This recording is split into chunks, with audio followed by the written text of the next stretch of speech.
start. And when you start, I'll hit the timer. Okay?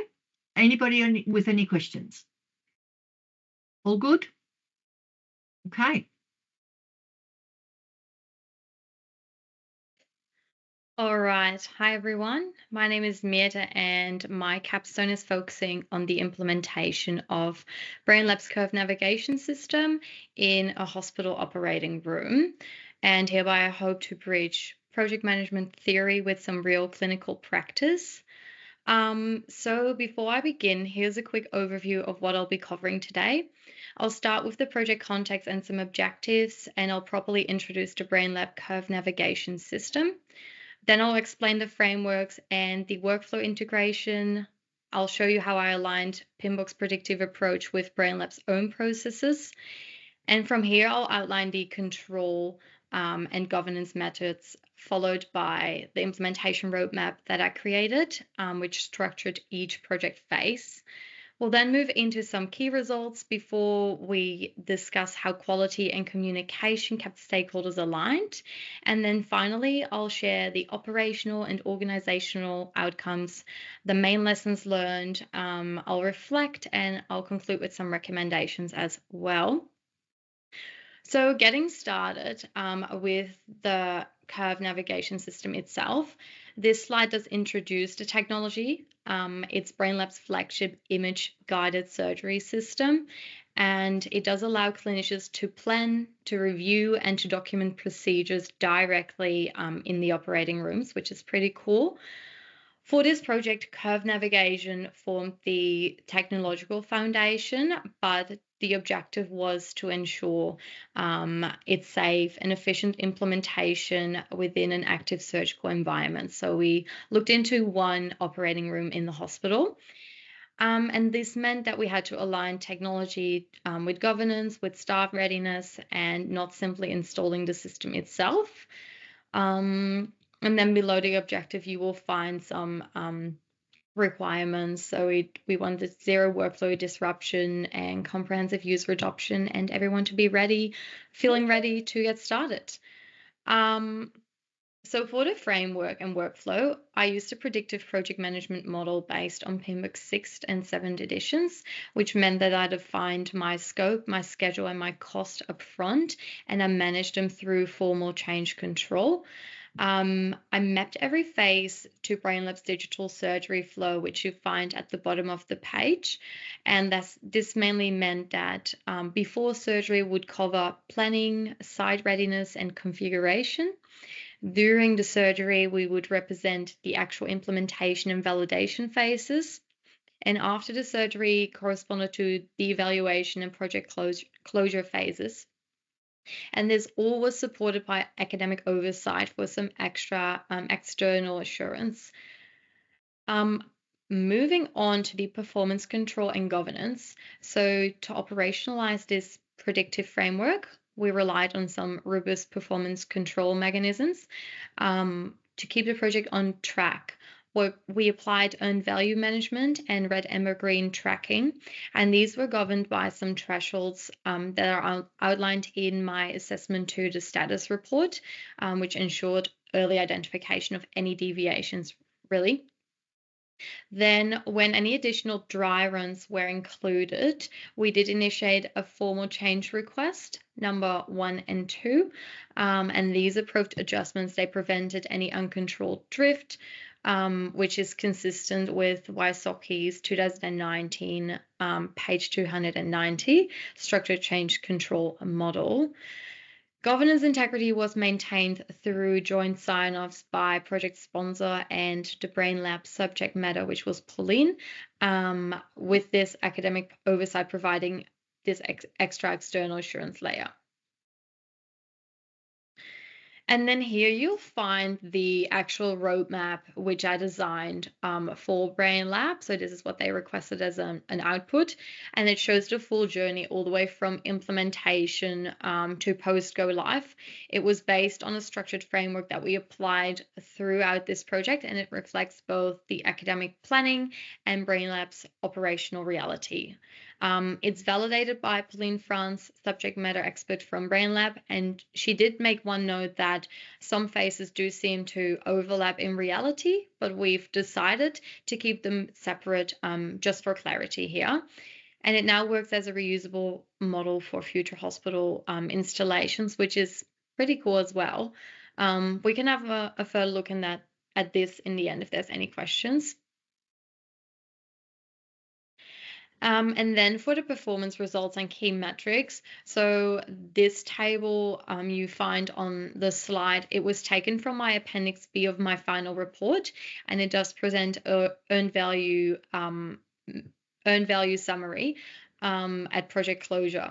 So across all the resource roles, our cost performance index came down to 0.99 and schedule performance index came down to 1.00, meaning that the project remained precisely on schedule and within cost tolerances as well.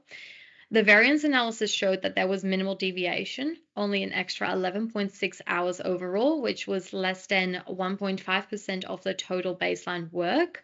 And this equates to roughly 1,192 Australian dollars. So that resulted that the final project costed $82,389 post change request.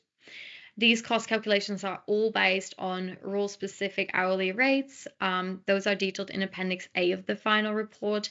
And for example, that would mean $70 an hour for the project manager, $120 for clinical staff, and $80 for IT and integration teams. Given the project's total value, there's even less than 1.5% variance represents excellent predictive control and efficient use of the resources we had available.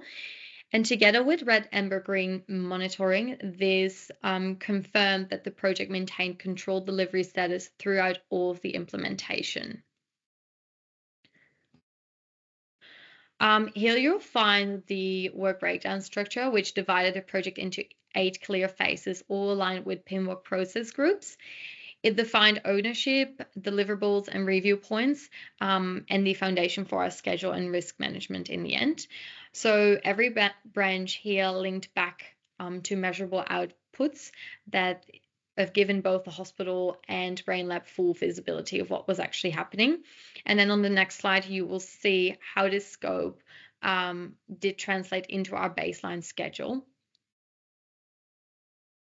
So here on slide 9, you'll find the final Gantt chart, which shows all activities completed up by 100% per December the 3rd, which is today. And dependency were tightly controlled throughout the whole project. So when we added extra dry run simulations, change requests 1 and 2 that we mentioned before, they compressed a timeline without affecting quality, and that discipline structure meant that every milestone was achieved within its approved tolerances. And then for the quality and communication management, so quality was aligned with ACSQHC, and standards and Knudsen's quality loop, which was basically saying we plan, we do, we check, we act. We achieved 100% training completion and 0 critical issues at go live. Stakeholders, they were mapped through the power interest grid that you can see on the right top corner, and weekly team reviews with Red Amber Green updates, they kept everyone aligned as well. Whilst we didn't face any critical risks, I do think that ongoing monitoring through Red Amber Green and structured communication did keep potential issues visible and controlled. So especially around scheduling, around training, logistics, and IT dependencies. And this combination of clear communication and continuous review built consistency and trust amongst all of the teams that were involved.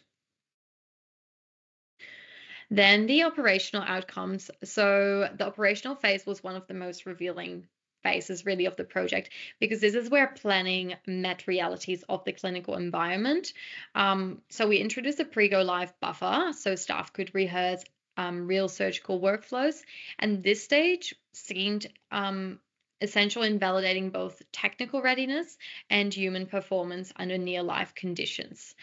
So all staff completed training up to 100%. There were 0 critical issues at go live, but more importantly was that all of the end user feedback reflected that there was genuine confidence in using the system, as over 90% of the participants indicated that they felt fully prepared to operate the system independently.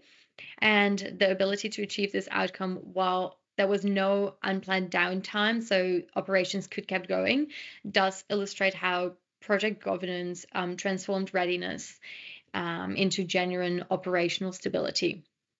So in practice, the pre-go live buffer, became a form of risk mitigation, really, because it transformed theoretical readiness into lived competence, and it confirmed that the system adoption is as much about confidence as it is about capability. That brings me to the organizational impact. So while the operational outcomes did prove that the project worked, the real success lies in the organizational impact in the end. So beyond operations, the project strengthened collaboration between IT, biomedical engineering, and surgical teams. It provided governance maturity, and it built trust in digital health change. The partnership between BrainLab and the hospital evolved from vendor-client into co-creation. And perhaps the most important outcome that we came across was trust. Stakeholders developed trust in the process, in the leadership, and in the technology itself. Brings me to lessons learned. So I took 4 main lessons, I would say. First of all, I think early stakeholder engagement creates ownership and readiness for change. Secondly, simulation is a confidence tool. It's not just a test.